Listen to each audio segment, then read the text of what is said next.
नमस्कार। पंजाब हरियाणा हिमाचल की खबरों में आपका स्वागत है। मैं आपके साथ सागर मिश्रा। चंडीगढ़ में विधानसभा की कैबिनेट मीटिंग हुई जिसमें पार्टी का मंत्रिमंडल पहुंचा। आने वाला 16वां विधानसभा सेशन इसी महीने होना है और इस सेशन को आज भगवंत मान सरकार की मंजूरी मिल गई है। 28 से 29 नवंबर 2 दिनों का सेशन ये बुलाया जाएगा। पिछले लंबे समय से जो बिल पेंडिंग चलते आ रहे थे उनको मंजूर किया जाएगा।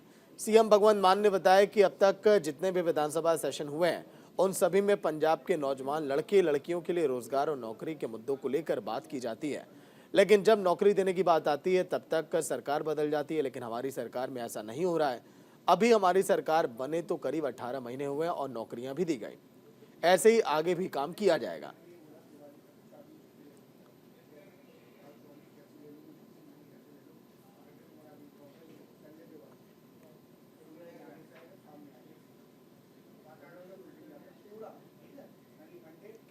प्रिंस गर्ग लाइव जुड़े हैं पूरी जानकारी के साथ। प्रिंस, फिलहाल ताजा अपडेट क्या है? बैठक को लेकर किन बातों पर चर्चा की गई है?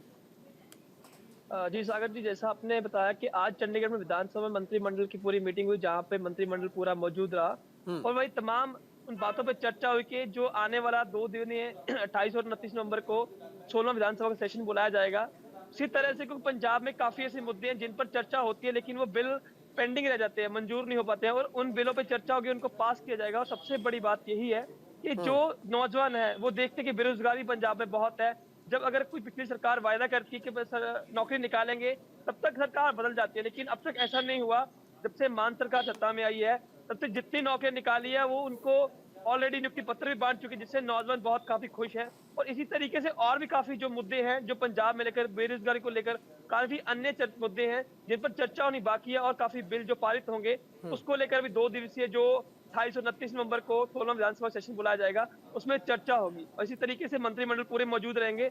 और सबसे खास बात यह है कि अलग-अलग इलाकों से जो एमएलए हैं, एमपीज़ हैं, वो बातचीत करेंगे कि जो-जो मुद्दे पंजाब में एक्चुअल ग्राउंड पे जिन बातों की कहते हैं मूलभूत मुद्दे हैं, उन पे चर्चा की जाएगी। लेकिन प्रिंस, आपने बेरोजगारी का जिक्र किया और भी कई ऐसे मुद्दे हैं, क्या लग रहा है? क्योंकि देखिए, बेरोजगारी एक ऐसा मुद्दा है जो हावी रहा है पंजाब में भी। उस दिशा में सरकार कितनी एक्टिव अभी तक आपको दिखाई दी है आम आदमी पार्टी? और कुछ अगर अनुमान हो आपका कि क्या फैसला लिया जा सकता है, प्रिंस?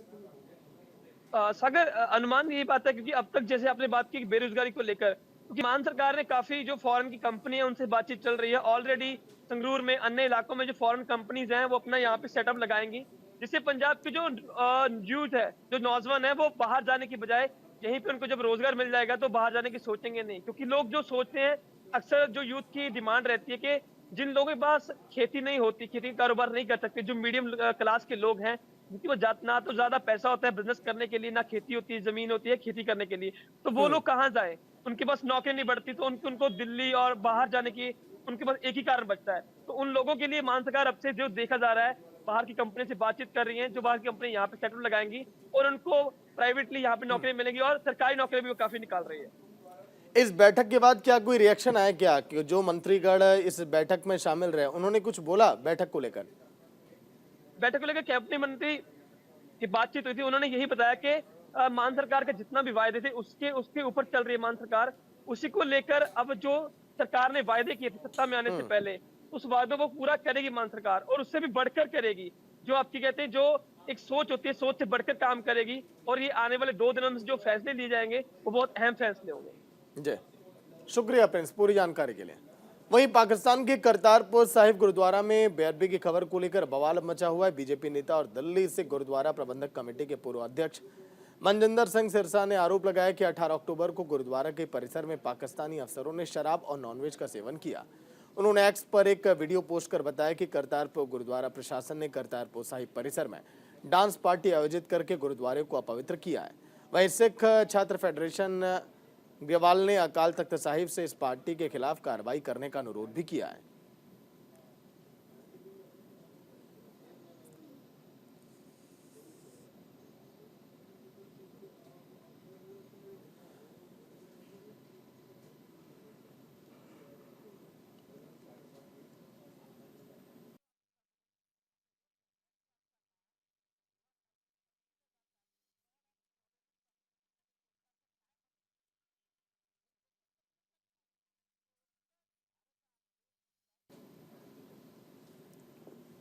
बेअदबी को लेकर जिस तरह से बवाल मचा हुआ है और गुरुद्वारे में इसी को लेकर अब लगातार सवाल खड़े किए जा रहे हैं ऐसे लोगों पर, क्योंकि गुरुद्वारा परिसर में 18 नवंबर को जो पार्टी हुई उसमें शराब की बोतलें भी खुली। इसी को लेकर आरोपी लगाए जा रहे हैं।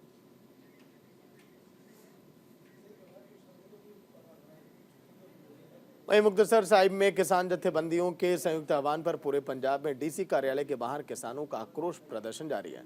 ये प्रदर्शन पराली जलाने को लेकर किसानों पर दर्ज हुए मामलों को रद्द करवाने को लेकर किया जा रहा है। किसान मजदूर संघर्ष कमेटी के वरिष्ठ नेता सरमन सिंह पंधेर ने बताया कि पराली के उचित प्रबंधन से संबंधित समस्याएं, प्रीपेड मीटर से संबंधित समस्याएं, भारत माला परियोजना से संबंधित समस्याएं, जुमला मुस्तराना जमीन के मालिकों और आबादकारों से संबंधित मुद्दों पर यह प्रदर्शन किया जा रहा है।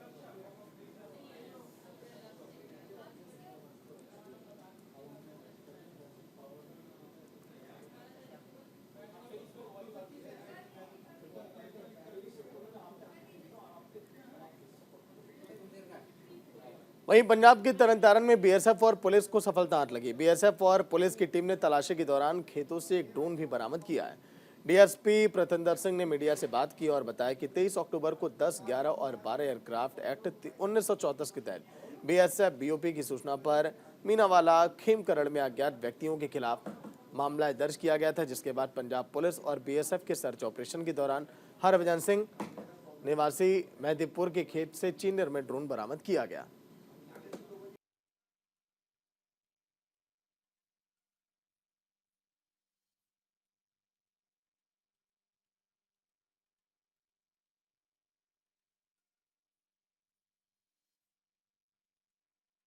ये है तरनतारन की ये तस्वीर।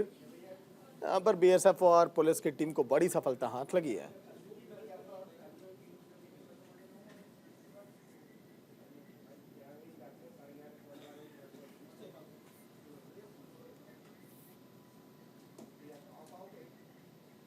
वहीं पंजाब के फिरोजपुर में बीएसएफ को बड़ी सफलता हाथ लगी। बीएसएफ ने सर्च ऑपरेशन को ये दौरान भांगेवाला गांव से 2 किलो हेरोइन बरामद की है। जानकारी के मुताबिक बीएसएफ अभी भी मामले की जांच में जुटी और अपराधियों का पता लगाने की कोशिश अभी भी जारी है।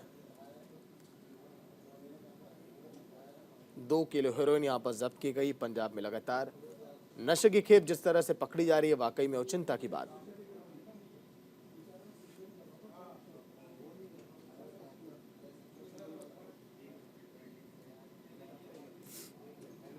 पंजाब में अभी भी लगातार नशे की खेप पर लगाम नहीं लग पाई। हालांकि सरकार ने कई बार इसका जिक्र किया कि पंजाब में नशे पर रोक लगाने के लिए हम लगातार काम कर रहे हैं, लेकिन अभी तक वैसी तस्वीरें कहीं से भी सामने नहीं आ पाई।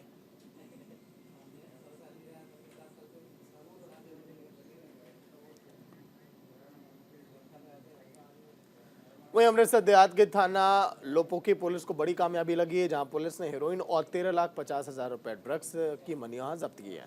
साथ ही 7 लोगों को गिरफ्तार किया, जिसमें 2 लोग पटियाला से संबंधित हैं और जो ड्रग्स मनी देने जा रहे थे और कुछ लोग ड्रग्स मनी लेने वाले थे। पुलिस ने मामले में 7 लोगों को गिरफ्तार किया और एक मोटरसाइकिल और कार भी जब्त की है। मामले में पुलिस की जांच अभी जारी है और नए खुलासे की संभावना जताई जा रही है।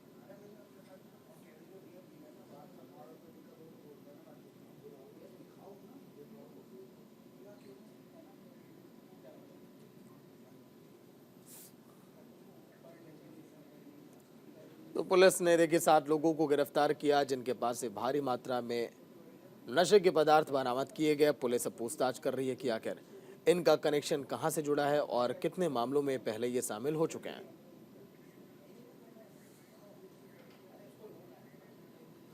वहीं फरीदाबाद में श्री विश्वकर्मा कौशल विश्वविद्यालय परिसर के लोकार्पण समारोह का आयोजन किया गया। लोकार्पण समारोह में हरियाणा के मुख्यमंत्री मनोहर लाल ने मुख्य अतिथि के रूप में शिरकत की। कार्यक्रम में केंद्रीय राज्य मंत्री कृष्णपाल गुर्जर, परिवहन मंत्री मूलचंद शर्मा, पलवल विधायक दीपक मंगला, जगदीश नायर, होडल विधायक और हथीन के विधायक प्रमीर डागर भी मौजूद रहे।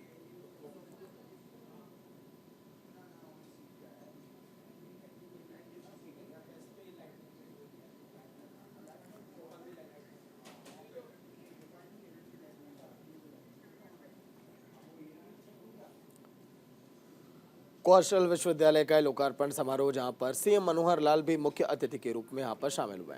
केंद्रीय राज्य मंत्री कृष्णपाल गुर्जर भी वहां पर दिखाई दिए। और देखिए साथ में तमाम नेता जब खुली जीप में सवार होकर वहां पर पहुंचे इस कार्यक्रम में हरियाणा के सीएम मनोहर लाल, वो तस्वीरें भी सामने आई।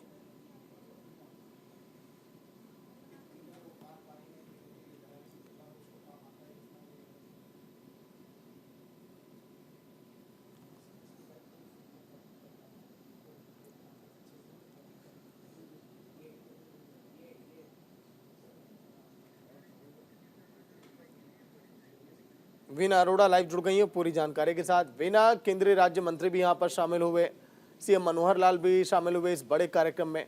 कार्यक्रम कैसा रहा और क्या खास तस्वीरें थी वहां की? वीना जी सागर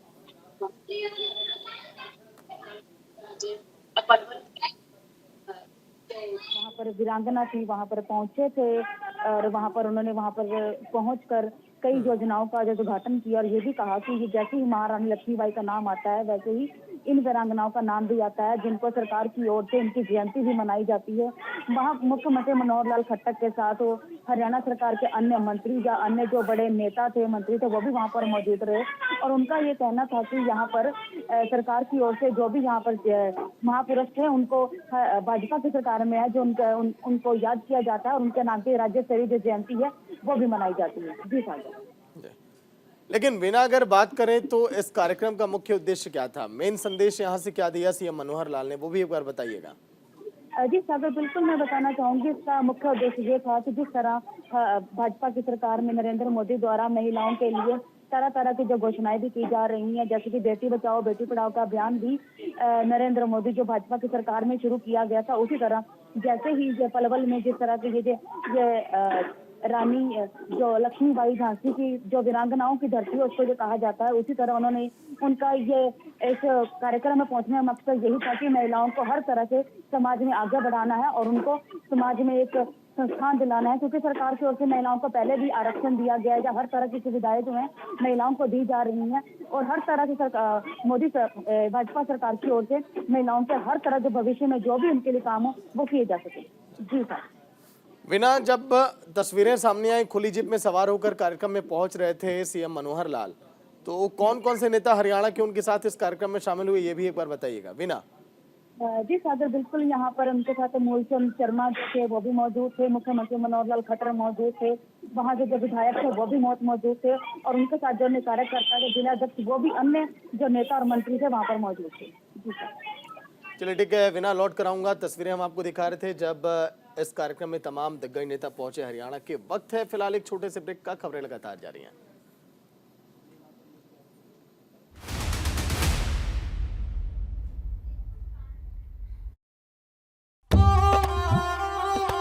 मोदी की गारंटी, किसान सम्मान निधि बढ़ाकर करेंगे रुपए 12,000। समृद्ध होगा अन्नदाता, खुशियां बढ़ेंगी अपरंपार। राजस्थान के किसानों को खुशहाल बनाने के लिए कमल का बटन दबाएं, भाजपा को जिताएं। मोदी साथ अपनो Rajasthan. I imagine. Create and I learn.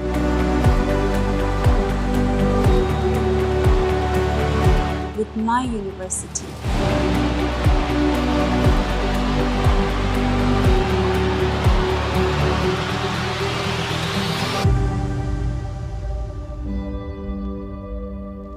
With my names. सब कुछ आजमाया और तब मैंने माना कि सिर्फ सच्ची सहेली ही है महिलाओं के उन मुश्किल दिनों की हर समस्या, जैसे कठिन दर्द, अनियमितता।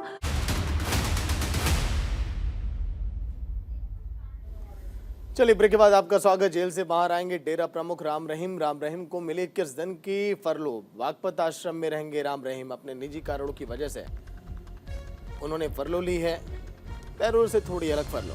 जेल से बाहर आएंगे राम रहीम। 21 दिनों की इन्हें फरलो मिली है, लेकिन आखिर ये फरलो क्यों, इसके पीछे वजह क्या, ये भी हम आपको बताएंगे। बागपत आश्रम में हालांकि इस 21 दिनों में रहेंगे डेरा सच्चा सौदा के राम रहीम।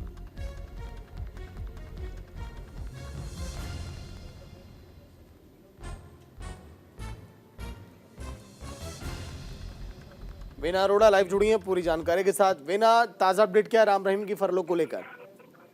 जी सागर, आज बाबा राम रहीम को जो है 21 दिनों की जो फरलो जरूर मिली है, जिसका चलते उनको बड़ी ही सुरक्षा में जो जेल से निकालकर यूपी की जो बागपत जेल है वहां पर ले जाया जाएगा। एक बात इसमें और हम बताना चाहेंगे कि जो बाबा राम रहीम है, रेप केस के मामले में जो है 20 साल की सजा काट रहे थे, और एक जो मर्डर केस है उसमें भी 20 साल की सजा काट रहे थे। एक और बात है कि 21 महीने की जो सजा जेल में काट रहे थे, 21 महीनों के अंदर ये लगभग 8वीं छुट्टी जो है बाबा राम रहीम को मिली है, क्योंकि इससे पहले 2020 में इनको जो पहली पैरोल मिली थी, जिसके बारे में पूरे हरियाणा में सिर्फ 4 लोगों को पता था, और जिसके लिए सिर्फ अपनी मां से मिलने के लिए इनको सिर्फ 1 दिन की जो पैरोल जो है वो दी गई है। लेकिन कहीं ना कहीं बात ये है कि 21 महीनों में 8 दिन की पैरोल, और अब फिर उनको जो है 21 दिन की जो पैरोल मिली है। इससे पहले जब इनको पैरोल मिली तो ये सिरसा जाने के लिए कह रहे थे, लेकिन सिरसा डेरे में जाने के लिए इनको परमिशन जो है वो नहीं मिली, जिसके चलते इनको बागपत यूपी में बागपत के आश्रम में भेजा गया था। लेकिन जिसके चलते आज फिर इनको 21 दिन की जो पैरोल मिली है, जिसके चलते राम रहीम को आज फिर से बागपत के यूपी के बागपत के आश्रम में वहां पर जाकर वहां अपने 21 दिन निकालेंगे। जी सागर जी। लेकिन बिना, अगर हम बात करें, आप जिस बात का जिक्र कर रही हैं, वजह क्या हो सकती है इसके पीछे जो इतनी जल्दी ये जेल के बाहर आते हैं? जी सागर, बिल्कुल बताना चाहूंगी इसके पीछे, लेकिन कोई वजह तो नहीं हम बता सकते हैं, लेकिन एक वजह जरूर है, क्योंकि अगले साल अगर बात करें तो हरियाणा में जो है इलेक्शन है। इलेक्शन के चलते हो सकता है किस तरह से जो इनके अनुयायी हैं किसी तरह से बाबा राम रहीम के साथ किसी भी तरह की हो सकता है बातचीत करना चाहें, या कुछ भी बातचीत है। इसके कई वजह हो सकती है, लेकिन अभी तक सामने तो कुछ नहीं आया है। लेकिन बड़ी वजह तो यही है क्योंकि जिस तरह हरियाणा में अग्रसल विधानसभा और लोकसभा के जो चुनाव है, जिसके चलते हो सकता है बाबा राम रहीम जो बार बार पैरोल पर आ रहे हैं, जैसे कि आज फिर 21 दिन की पैरोल लेकर के बागपत यूपी में जा रहे हैं। इसमें कहीं ना कहीं ये बात जरूर सामने आ सकती है, कहीं ये जो पैरोल उनको जो मिल रही है कहीं ना कहीं चुनावों से न जुड़ी हो। जी सागर। लेकिन बिना, राम रहीम को लेकर जो बातें सामने आ रही हैं इलेक्शन के समय, जी, क्या वाकई में पार्टियां साथ ले रही हैं? क्या राम रहीम का कई बार इस तरह के भी आरोप लगे, इसीलिए वो बार बार बाहर आ रहे हैं? सागर, बिल्कुल, मैं पहले एक बार बता चुकी हूँ कि 21 महीने की जेल में 8 में ही लगभग 8वीं बार ये छुट्टी पर आ चुका है। इसके पीछे कोई ना कोई वजह जरूर रही है, क्योंकि इनके जो अनुयायी हैं उनकी जो गिनती है वो अनगिनत में आती है, जिसके चलते इनके लिए छुट्टी लेना काफी आसान हो जाता है। वही बात मैं आपको बताना चाहूंगी, 21 दिन की पैरोल हमेशा मिल जाना, जिस तरह के इनके ऊपर आरोप लगे हैं, चाहे मर्डर को लेकर है या साध्वी यौन शोषण को लेकर है, 20 साल की जो सजा जो भुगत रहे हैं, लेकिन उसके बावजूद इनको 21 महीनों में 8 बार पैरोल दे देना, और इस बार फिर इनको जो पैरोल दी गई है, इससे यही साबित हो रहा है कि कहीं ना कहीं चुनावों या के चलते या किसी न किसी राजनीतिक कारण के चलते इनको जो पैरोल जरूर मिल रही है। जी सर, चलिए, शुक्रिया बिना पूरी जानकारी के लिए। वहीं हरियाणा के सीएम मनोहर लाल ने छठ पर्व पर पूर्वांचल वासियों को महत्वपूर्ण सौगात देते हुए पानीपत जिले में छठ पूजा के लिए समर्पित 3 घाटों के निर्माण की घोषणा की। इनके निर्माण पर 5 करोड़ रुपए की राशि खर्च की जाएगी। सीएम ने कहा कि छठ पूजा हेतु साफ पानी के लिए अवलाना डिस्ट्रीब्यूटरों पर 2 करोड़ रुपए की लागत से 700 फीट के घाट, असंध रोड पर थर्मल चैनल के पास 1 करोड़ रुपए की लागत से 300 फीट के घाट और बाबरपुर पुल के पास से ड्रेन नंबर 2 पर 2 करोड़ रुपए के साथ 300 फीट का एक अन्य घाट का निर्माण किया जाएगा। साथ ही सीएम ने महाराणा गांव की भूमि पर 2 नहरों के बीच सूर्य मंदिर के निर्माण की भी घोषणा की है। तो 3 घाटों के निर्माण की घोषणा छठ पूजा को लेकर जिस तरह से तैयारियां की गई थी पूरे हरियाणा में, वाकई में वो देखने लायक थी। लेकिन अब आने वाले दिनों में छठ पूजा और भी बेहतर होगा। सीएम मनोहर लाल ने छठ पूजा के विशेष अवसर पर देखिए सौगात दी है। मनोज तिवारी भी बीजेपी के सांसद इस दौरान वहां पर इस कार्यक्रम में मौजूद हुए जब ये बड़ी सौगात दी गई।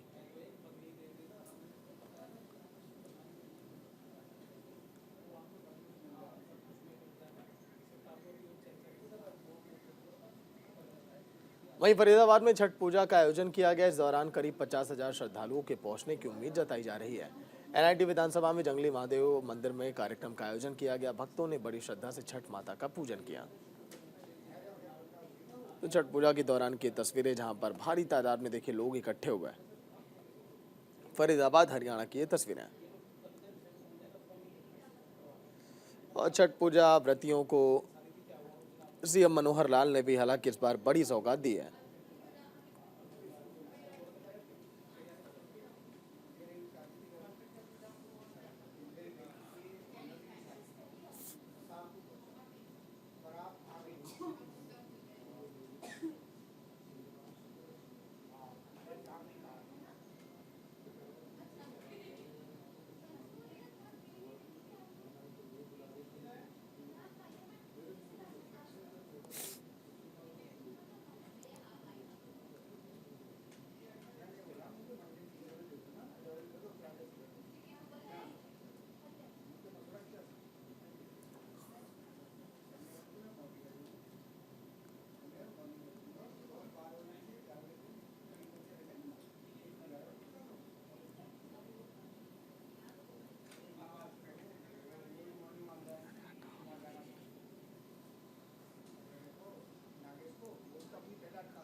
यमुनानगर के इब्राहिमपुर गांव में एक तेंदुए का आतंक देखने को मिला। तेंदुए ने खेत में काम करने जा रहे पिता पुत्र दोनों को घायल कर दिया, जिसके बाद गांव में दहशत का माहौल बन गया और घायलों को तुरंत हॉस्पिटल में एडमिट किया गया। वहीं दूसरी ओर सूचना मिलते ही वन्य प्राणी विभाग, वन विभाग और पुलिस की टीम मौके पर पहुंची और रेस्क्यू किया गया। 112 पर इसकी सूचना दी गई और वन्य प्राणी विभाग की टीम वहां पर पहुंची, जिसका वहां पर लगातार अब रेस्क्यू किया जा रहा है। लगातार इस तरह की खबरें भी सामने आ चुकी हैं। ये तेंदुआ उन्हें बीमार सा लग रहा था, जिसके चलते उन्हें ऐसी हरकत लगी थी। वहीं लुधियाना में चोरी का एक वीडियो सामने आया। न्यू शास्त्री नगर इलाके में देर रात चोरों ने घर में लूटपाट की। चोर घर से 50,000 की नकदी, करीब 1.5 लाख रुपए, गहने और 2 मोबाइल फोन वहां से लेकर फरार हो गए। पीड़ित परिवार के मुताबिक रात को जब वो सो रहे थे तभी चोर आए और घर में हाथ साफ करके चले गए। पुलिस को जानकारी दी गई और फिलहाल पुलिस अब मामले की जांच में जुटी है।